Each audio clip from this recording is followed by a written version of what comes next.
A judge is now considering whether to move a high-profile triple murder case out of Boyle County. Coming up, we'll tell you about a family in Jessamine County living life a little cooler these days. New commercial drone rules go into effect today, but you might not see them delivering packages anytime soon.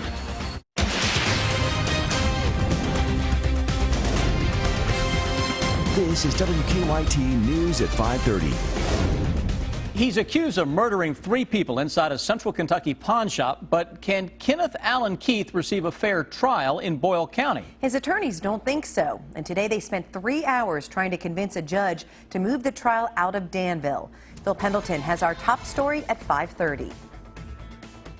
Kenneth Keith's lawyers hired a research and survey team to find out how much the Boyle County community knows about the murder of the 3 people that happened about 3 years ago at the pawn shop. 30,000 people were called, and they got answers from 401. Center Professor Dr. Michael Hamilton conducted the survey and says most already have their mind made up on Keith's guilt. 65%, again, close to 2/3, said that they believed that he is guilty. 262 out of 401. Keith was arrested several weeks after the crime. Police say that he killed 3 inside the pawn shop, husband and wife Michael and Angela Hockensmith and gold broker Daniel Smith. Dr. Hamilton says 75% say Keith will get a fair trial, but that also means they're decided on the verdict. Maybe they even think that the jury could be fair, but they've already decided in their own hearts that he's guilty. Therefore, fair is to convict him. Defense attorneys say their fear is that jurors will be intentionally misleading or won't be aware they're misleading the process. If it's something that was really strongly in their mind from the news and the rumors, they might go into deliberation and not quite remember where they had heard this supposed fact and still believe it to be true. The judge says he will probably make a decision within a couple of weeks. The next court hearing for Kenneth Keith will be on November the 1st. In Boyle County, Phil Pendleton, WKYT. Thoroughbred Research did the survey. The company was paid $10,000 up front and $175 an hour by Keith's defense team. Hamilton said the money was not a factor in the survey's results. Storms and showers popping up around the bluegrass, but the weather looks a lot nicer. I mean, a lot nicer the second half of the week. Let's check in with Chief Meteorologist Chris Bailey. Yeah, anything is going to feel and look a lot better than where we have been, but this stuff's really good coming in later this week. Short term, it's all about the steam and the thunderstorms that are out there. Darkening skies at time in Lexington, and it's one of those days for Lexington where it is raining on one side of the street and you cross the road and it's not raining. We're seeing some of those thunderstorms that are going up, and look at how everything is moving. Your eyes are not deceiving you. This is not a radar loop that is in reverse. Everything's coming in reverse from northeast to southwest. Central Kentucky, a little thunder and lightning here just to the north of the Harrodsburg area. That is right on top of Salvisa, 127 Lexington Metro. A little thunder and lightning on the Bourbon-Fayette County line, and a little farther to the south now, scattering of thunderstorms just to the south of Somerset. That's weakened tremendously over the past 5 minutes or so. Still, folks in Jackson County, over toward Mount Vernon, Rockcastle County, it's been thundering for the past, 2 hours now? Thunderstorms here from Salyersville over toward the Campton and Jackson area. I want to put those in loop for you to show how they're moving from northeast to southwest. That loop jumped on us, so it wants to give you the broad view. And we're going to show you the entire state. Again, weather in reverse as of right now. That future radar continues to show how things will begin to calm down as soon as the sun sets. Now, guys, when I come back here in about 10 minutes, we will focus on the good of a 7-day forecast. A disgraced former school board chairman has been indicted on perjury charges. Our county-by-county coverage at 5:30 begins in Knox County. A grand jury indicted Dexter Smith today on second-degree perjury, which is a misdemeanor. He resigned from the Knox County School Board earlier this year after surveillance videos surfaced showing someone else taking his GED for him. Smith is one of 3 candidates running for school board in District 4. He's due in district court tomorrow for his arraignment. In Laurel County, a woman has been arrested for criminal abuse and wanton endangerment. Police arrested Anna Burdett today, days after her husband was arrested for allegedly feeding 2 dogs meth. Deputies tell us Anna Burdett's charges stem from meth being used around a 2-year-old girl. Police also tell us Burdett had just gotten out of jail for endangering the welfare of a minor. In Russell County, the coroner has released the name of a man who died at Lake Cumberland Saturday. The coroner says Gary Burnett, a 64-year-old man from Louisville, fell into the water at the Lake Cumberland State Dock near Jamestown and hit a boat's propeller. He died from his injuries at the scene. The Russell County coroner and the State Department of Fish and Wildlife are conducting the investigation. A Jessamine County family is feeling a little cooler today after a company installed a new HVAC system in their home. The Marion family couldn't afford to replace the broken system after someone vandalized it, and then their daughter was diagnosed with cancer. Mike Linden talked to the family in a story that's new at 5:30. In 2012, the Marion family moved into a new house in Nicholasville. But before they could settle in, someone vandalized one of their home's most important appliances. The AC unit just has never worked, since we bought it. It had been vandalized when we were getting ready to purchase it. Technicians say when they came to look at the unit that all of the copper wiring and ductwork from the inside had been stolen. Compared to the cost of the unit, the value of the copper wiring and ductwork doesn't even come close. It only got more difficult from there. Just 2 years later, in 2014, Alexandria's then 2-year-old daughter Abigail was diagnosed with stage 3 high-risk neuroblastoma, cancer. I teared up about it. You can't fathom it as a parent. That's when Greenbox Heating and Air stepped in. We just said, let's get a game plan together, and in a matter of a day, we got everything together and then came in on a Saturday and installed the system for them. Not only did the company donate and install a new HVAC unit for the family, but now 4-year-old Abigail is done with her cancer treatments. After a string of bad luck, the Marions are looking up and feeling a little cooler to boot. It was just this euphoric day, just where it kind of felt like the world was going to go right. You know, we were done with treatments. I mean, it's just kind of like icing on the cake because you just feel like everything might turn out okay.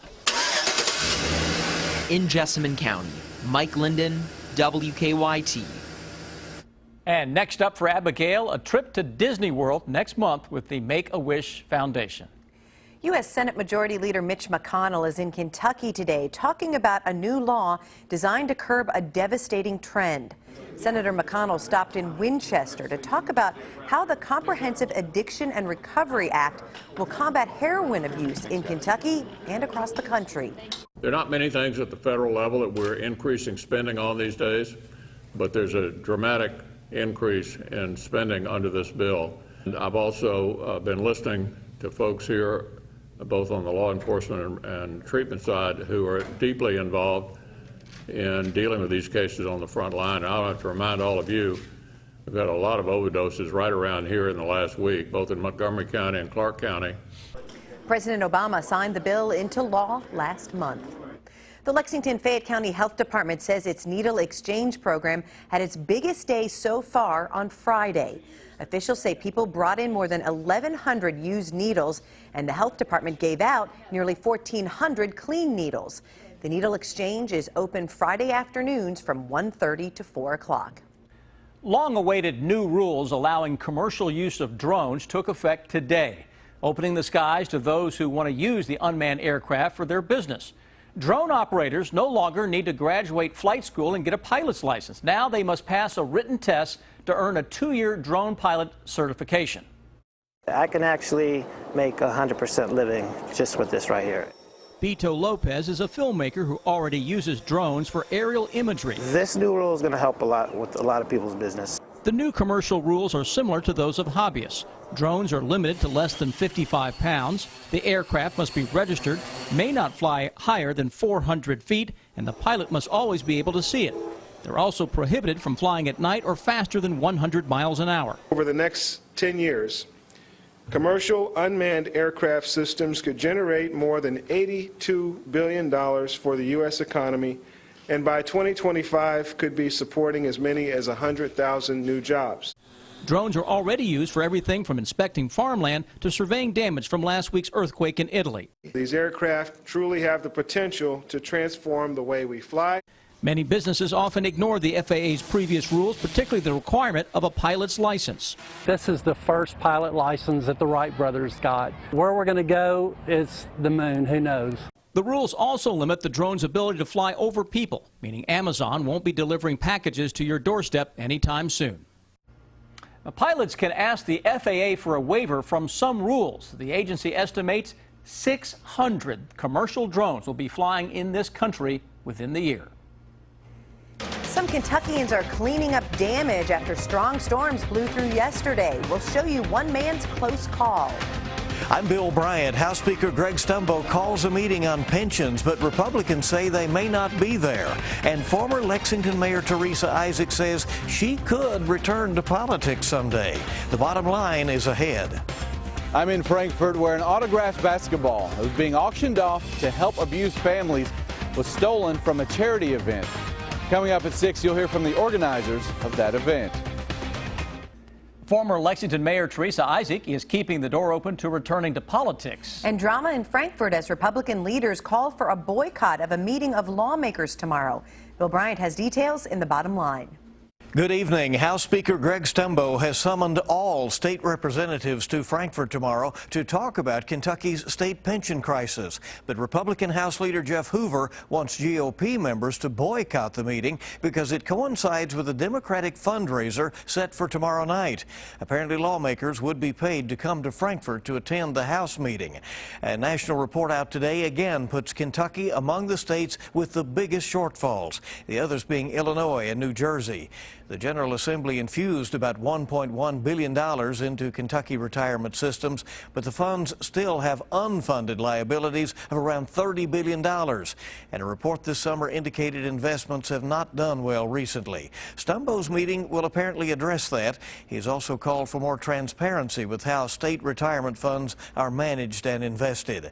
Former Lexington Mayor Teresa Isaac, who served from 2002 to 2006 and who was vice mayor before that, does not rule out a return to politics. In an interview with me on WKYT's Kentucky Newsmakers, Isaac says she stays engaged in the community, sometimes calls City Hall to help citizens to contact her with problems, and Isaac says she follows politics very closely.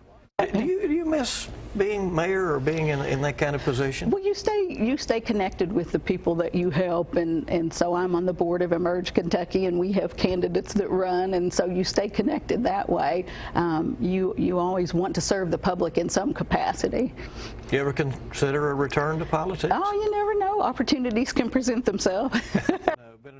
Isaac also talked about the 10th anniversary of the crash of Flight 5191, and we talked with former NTSB investigator Deborah Hersman about the memorial. Full Kentucky Newsmakers programs are uploaded to our YouTube channel. The latest sexting episode may have been the last straw for the wife of former Congressman Anthony Weiner. Uma Abedin, a top aide to presidential candidate Hillary Clinton, says she and Weiner are separating. CBS News will have more about that later. Bill Bryant, WKYT.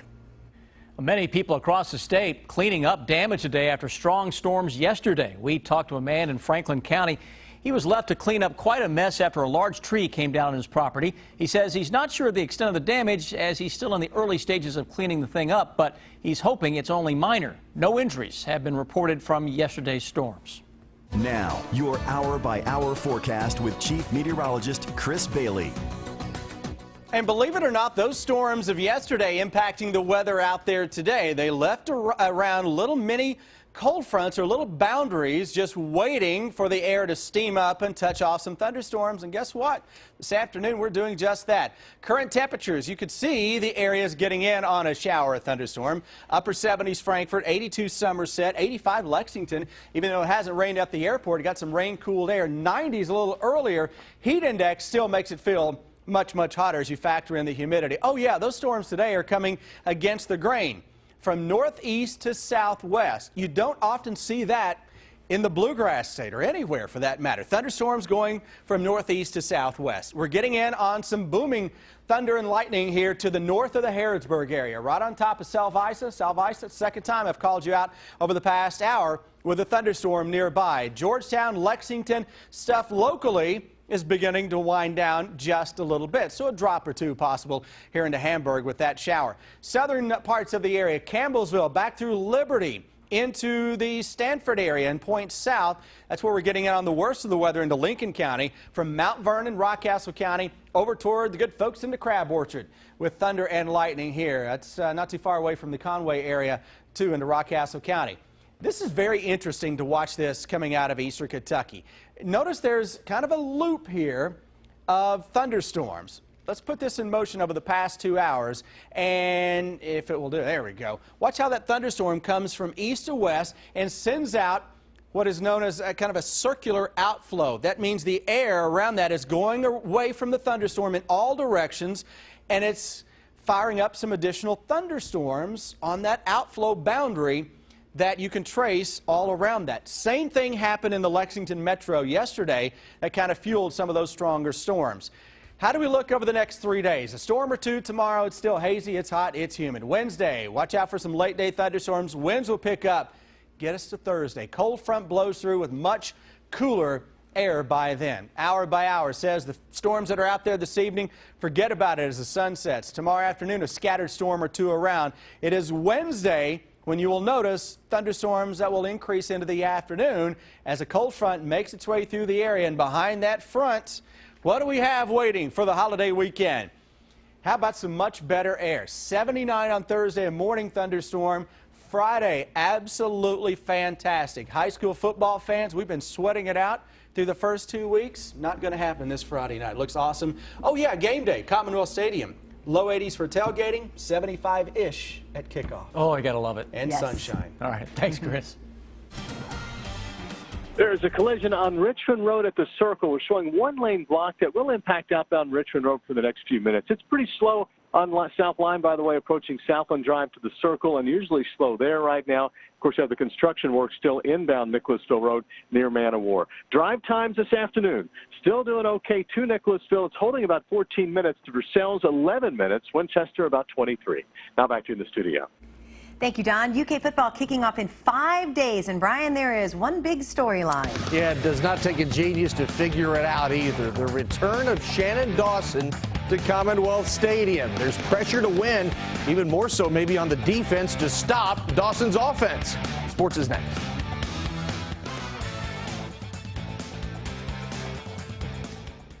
Kentucky welcomes Southern Miss into Commonwealth Stadium Saturday, and one very familiar face will be on the visitors' sideline today. Mark Stoops holding his first game week press conference to talk about the matchup, and Lee K. Howard has the story.